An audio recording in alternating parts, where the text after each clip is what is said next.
천국 소망이라는 말씀의 제목으로 함께 말씀을 나누기 원합니다. 우리 지난주는 부활주일이었습니다. 그래서 우리가 새벽에 예수님 새벽에 부활하셨기 때문에 새벽에 맞춰서 부활절 예배를 드렸습니다. 시대가 많이 어둡고 신앙생활을 하는 게 쉽지 않은 시대에 우리가 살고 있는 것이 에, 있지요. 그래서 예수님 믿는다는 것은 증인인데 무엇의 증인이냐 이야기하면 그리스도께서 죽으셨다가 부활하신 거에 대한 증인으로 살아라 라고 이야기하는 겁니다. 다른 거 할 필요 없이 부활의 증인으로 이야기하고 살라고 수많은 예수님의 제자들이 예수 그리스도의 부활하심을 사람들에게 이야기했습니다. 내가 눈으로 봤다. 그분이 십자가에 죽으셨고 죄 없으셨는데 이미 성경에 적혀 있어요. 유대인들도 또 그 분봉왕도 총독도 그에게 특별히 사형을 내릴 만한 죄가 없다. 아니 너네들이 맨날 하고 있는 지금 하나님 믿고 그거 이야기하는데 왜 사형을 내려야 되냐? 너도 부활 믿고 넌 부활 안 믿어서 맨날 싸우면서 사도 바울이 지금 큐티 때 그 이야기 하잖아요. 바울이 이야기해도 야, 그걸 가지고 어떻게 사형을 시키고 어떻게 감옥에 보내냐. 만약에 그가 로마에 상고하지 않았다면 그는 그냥 무죄로 풀려나야 된다. 부활을 믿지 않는 시대에 살고 있다는 것은 십자가 없는 시대를 살고 있는 것은 아닌가 그런 생각을 해봅니다. 십자가는 죽음이고 예수님과 함께 죽고 살아가는 인생입니다. 성령님과 함께 다시 살아가는 우리의 인생에 억울하고 예수님이라다가 억울함이 없고 예수님이라는 것 때문에 피 흘림이 없다면 우리에게 부활이 마음 가운데 소망되지 않을 겁니다. 오늘 읽었던 요한복음 11장에 보면 우리가 잘 아는 말씀이지만 마리아와 마르다 그 오라버니 나사로의 말씀이 나옵니다. 이 나사로가 병에 걸려서 베다니에서 사람을 보내 예수님께 이곳으로 와달라고 부탁하는 장면이 오늘 읽었던 본문 좀 앞쪽에 나옵니다. 예수님께서 나사로가 병들었다함을 들으시고 그 계시던 곳에 이틀을 더 유하였다라고 성경은 이야기합니다. 그리고 베다니로 왔을 때 이미 나사로는 무덤에 눕히고 돌로 입구를 막아놓은 지 사흘이 지났다고 이야기합니다. 그래도 예수님 오셨다는 그 이야기에 마르다가 마중을 나옵니다. 오늘 읽었던 본문 31절에 마리아와 함께 집에 있어 위로하던 유대인들, 가족과 친지들이겠죠. 그가 급히 일어나 나가는 것을 보고 곡하러 무덤에 가는 줄로 생각하고 따라갔다라고 이야기합니다. 생활하는 곳과 무덤은 가까운 곳에 두지는 않죠. 유대인들이 정서상 이 시체를 만지는 걸 부정하게 생각했기 때문에 물론 뭐 그리스도인들까지 그렇게 생각 안 했겠지만 그래도 바로 잠자는 곳 옆에 두지는 않았으니까 그 나가는 것을 보고 또 오라버니가 생각나서 눈물을 흘리러 가나 보다라고 여겼다고 이야기합니다. 그 아파하는 유가족과 함께 울었던 예수님 맞이하러 가는 것을 모르고 그가 또 무덤에 가는 줄로 생각하고 따라갔다고 이야기합니다. 마르다와 마리아 주변에 있는 이웃과 친척들은 함께 눈물 흘려줄 수 있는 그런 사람들이었구나라는 생각이 듭니다. 로마서 12장 15절에 즐거워하는 자들과 함께 즐거워하고 우는 자들과 함께 울라고 하나님께서 말씀하셨습니다. 주변 사람들이나 우리 자신에게 고통스럽거나 울 수밖에 없는 힘든 상황이 생길 때 그때 우리는 어떻게 해야 하는가? 우는 자들과 함께 울라고 주님께서 이야기하셨습니다.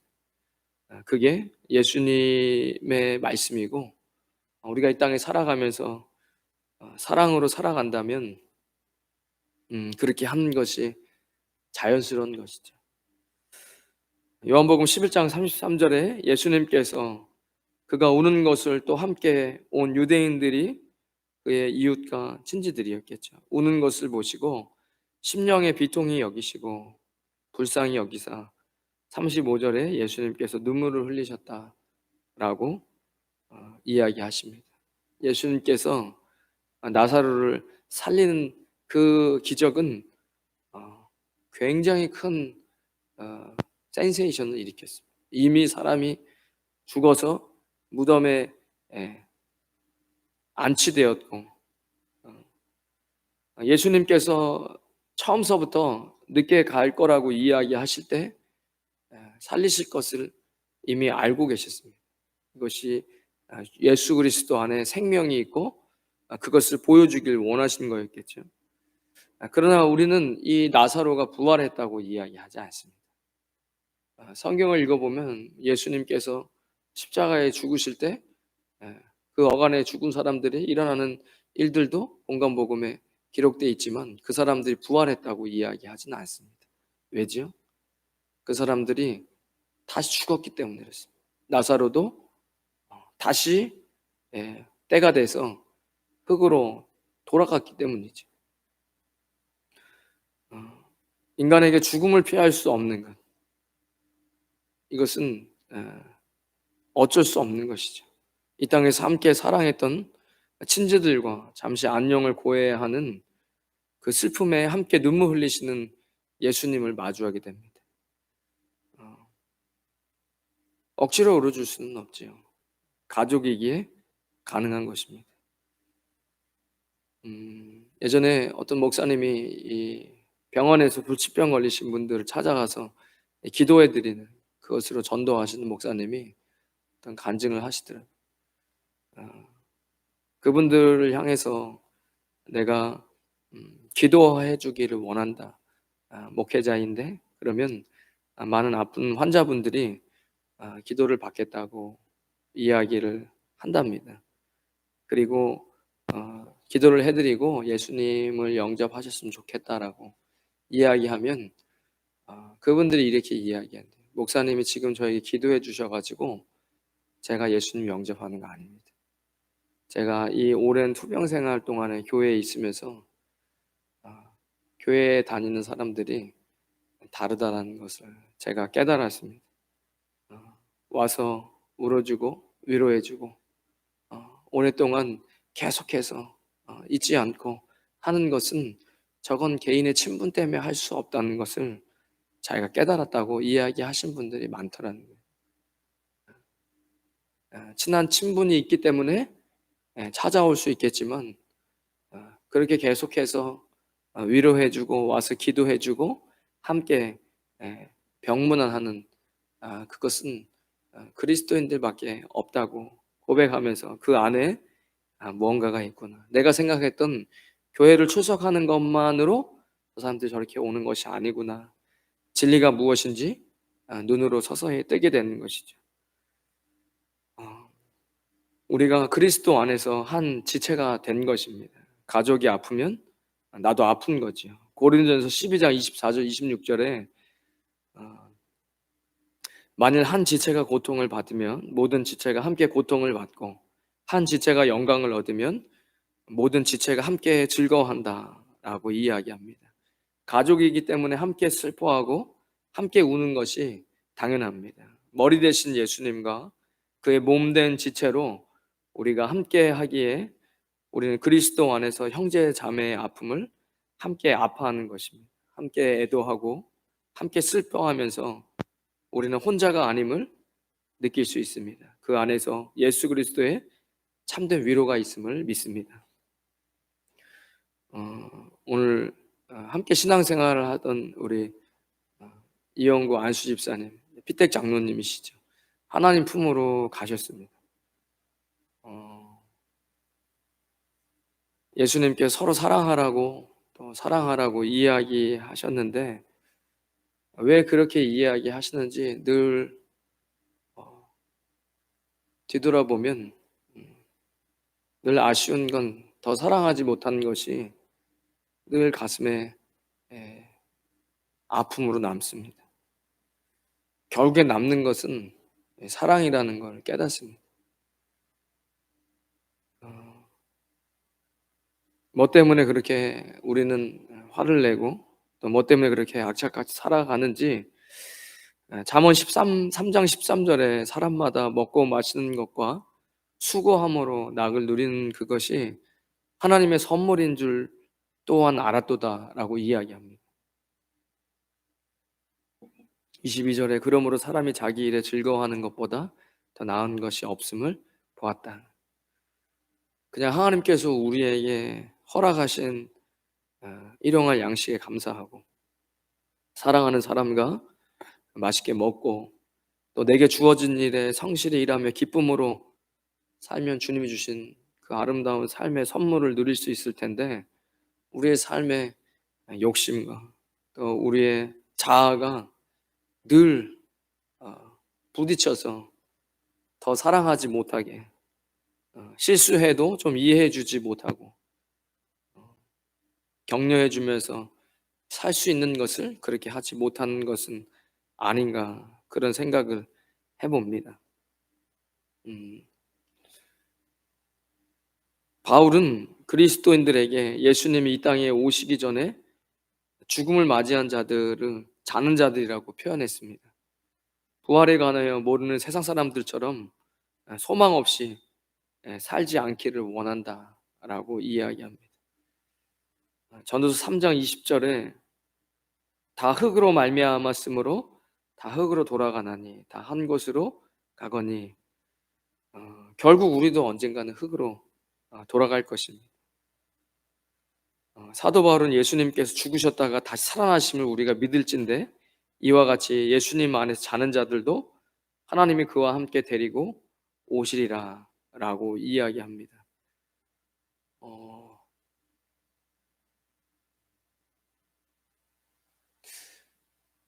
가슴이 너무 아프죠.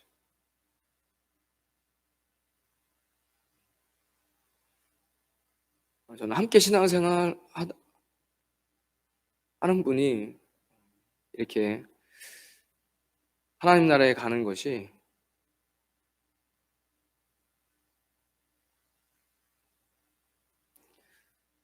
이렇게 가슴 아픈 일인지 몰랐습니다. 그래도 소망이 있습니다. 왜냐하면 우리가 믿는 것이 이 땅에서의 삶이 아니기 때문에, 바울은 하나님의 나팔 소리가 하늘로부터 있을 것이다, 그리스도 안에서 잠자던 자들이 먼저 일어날 것이다 라고 이야기합니다. 그 후에 우리 살아남은 자들도 그들과 함께 구름 속으로 끌어올려 공중에서 주를 영접하게 하시리니 그리하여 우리가 항상 주와 함께 있으리라. 그러므로 이러한 말로 서로 위로하라고 이야기합니다.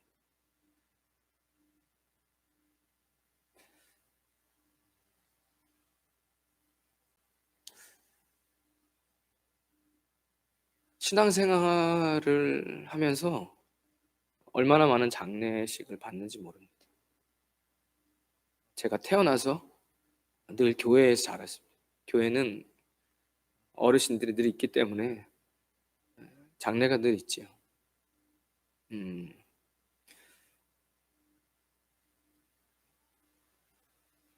왜 예수님께서 그 나사로, 또 나사로 때문에 슬퍼하는 마르다와 마리아, 그 주변의 사람들의 울음을 비통히 여기시고 함께 눈물을 흘리셨는지, 그래도 우리가 어떻게 위로할 수 있을까? 다시 만날 날이 있습니다.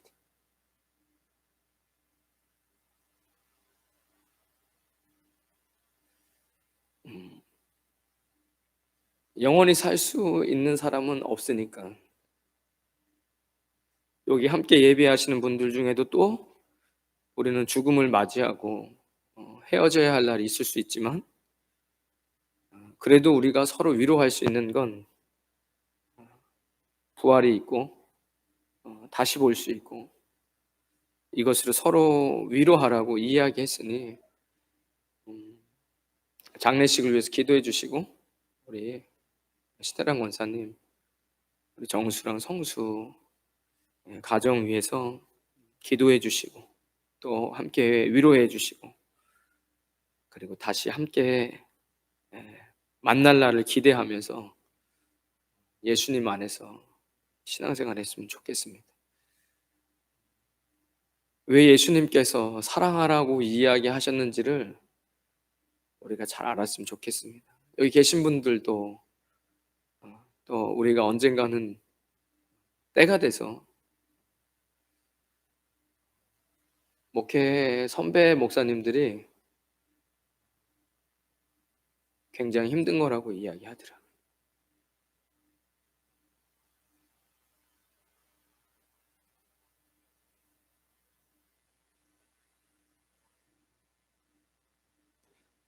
그래도 부활이 있고 다시 만날 날이 있으니까 우리가 잊지 말아야 할 것이, 우리도 언젠가는 때가 돼서 하나님 앞에 설 때가 있을 텐데, 분명한 것은 생사화복이 주님께 있답니다. 저는 그 말이 굉장히 위로가 되더라고요. 사람이 죽고 사는 게 하나님께 달려있다.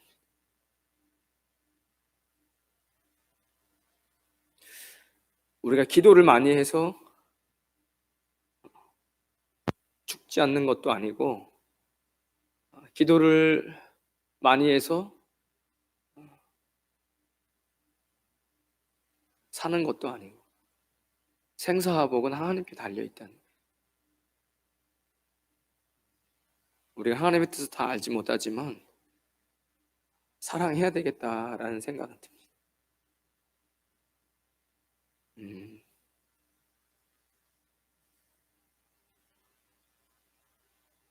마음에 남는 건 사랑하지 못한 것밖에 없는 거예요. 예수님께서 사랑하라고 이야기하셨기 때문에 우리가 서로 사랑했으면 좋겠습니다. 여기 계신 분들, 저를 포함해서 하나님 언제 부르실지 모르죠. 그래도 그날에 우리가 낙심하지 않는 것은 생사화복이 하나님께 달려있고, 우리가 하나님의 모든 뜻을 다 알 수 없지만 같이 울고 또 같이 웃고 같이 위로해주고 사랑하다가 주님 앞에 서야 된다는 그것이 분명한 것 같습니다. 앞으로 신앙생활하면서 서로 부딪힐 일들이 있을 수 있지만 우리가 서로 이해하고 사랑하면서 신앙생활을 했으면 좋겠습니다. 그리고 예수님 다시 오시고 부활의 소망을 가지며 우리가 서로를 위로하고 살아가는 저와 여러분 되시기를 주님의 이름으로 축복합니다. 기도하겠습니다. 하나님 감사합니다.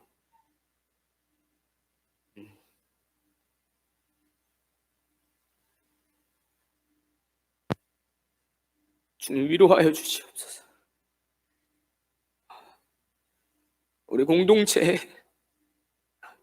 함께 예배하고 함께 신앙생활하던 우리의 가족이었습니다.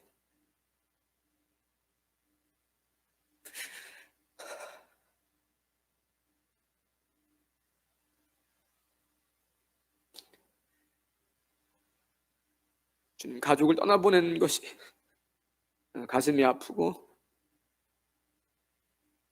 눈물이 나지만 주님께서 함께 울고 함께 위로하라고 이야기하셨습니다. 주님, 우리 임마누엘 공동체가 예수 그리스도 안에서 늘 사랑하고 위로하고 예수 말씀대로 잘 서로 섬기며 살다가 주님 만날 때 다시 기쁜 얼굴로 마주할 수 있는 그런 아름다운 사랑의 공동체 되어지게 하여 주시옵소서. 하나님, 우리 이영구 피택 장로님, 주님께서 이 교회에서 함께 신앙생활하고 사랑받고 사랑하며 살다가 부르셨습니다. 주님, 이 땅에 남겨진 가정 있습니다. 주님께서 위로하여 주시고, 사람이 위로할 수 없는 것들 있습니다. 주님께서 평안을 주시고, 우리가 다 알지 못하는 주님의 뜻 가운데 그 가정이 더욱더 그리스도 안에서 단단히 세워질 수 있도록 성령님 역사하여 주시옵소서. 예수님의 이름으로 기도드립니다. 아멘. 이제는 우리 주 예수 그리스도의 크신 은혜와 하나님 아버지 무한하신 사랑과 성령님의 감동, 감화, 교통하심이 오늘 3일 밤 주님 앞에 나와 예배하는 주의 백성들 머리머리 위에, 그들의 가정과 자녀들 위에, 우리 임마누엘 교회와 땅 필리핀 위에 지금부터 영원까지 함께 하시길 간절히 축원하옵나이다. 아멘.